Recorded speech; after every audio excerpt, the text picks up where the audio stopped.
Enfin, je refais une analyse d'un manifesteur. Je ne sais pas si je vais savoir prononcer ton nom, je ne sais même pas si c'est ça, mais rien que là, on voit que tu es manifesteur. Donc, tu es manifesteur avec un profil 1-3, autorité émotionnelle. Première chose, on identifie facilement un manifesteur parce qu'il passe rarement inaperçu. Et je le dis tout le temps, le manifesteur a une énergie initiatrice. Déjà, rien que dans ton commentaire, tu as commencé par « Tu veux un manifesteur ?» Point d'interrogation, voilà. Du coup, tu as cette énergie naturellement directrice de leader aussi. Tu inities facilement les choses. Les autres types énergétiques ont cette tendance justement de mettre des pincettes. Comme « moi je voudrais, moi j'aimerais, s'il te plaît, est-ce que tu peux me le faire ?» Toi, tu me l'as imposé. Mais t'inquiète pas, c'est quelque chose que j'adore parce que justement, en tant que manifesteur, tu aimes aller droit au but. Deuxième chose, tu as cette capacité d'avoir un impact sur les personnes que tu rencontres. Parce que justement, tu as cette énergie fermée, voire provocatrice, et tu ne mâches pas tes mots.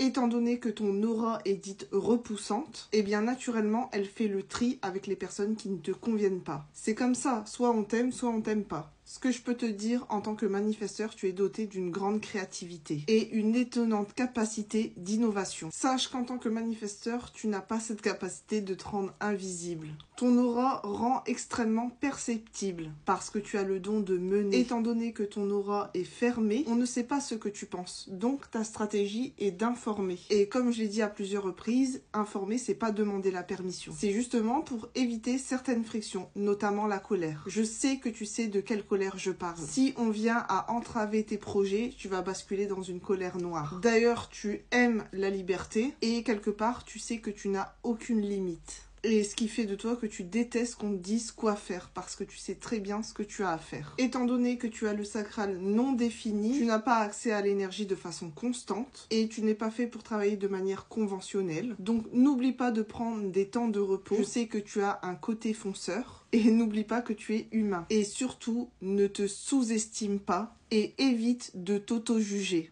Ensuite, tu as l'autorité émotionnelle. Ça va être ta façon de prendre des décisions. Tu vas vivre ce qu'on appelle une vague émotionnelle, allant de la joie à la douleur, de la douleur à la joie, ainsi de suite, jusqu'à ce que tu arrives à une certaine neutralité. À toi de tester, de voir comment tu vas prendre ta décision. Mais n'oublie pas que le temps, c'est ton allié. Je le dis régulièrement dans mes vidéos, l'autorité émotionnelle peut aller de 2 heures, voire jusqu'à plusieurs jours. Une décision spontanée, tu pourrais le regretter.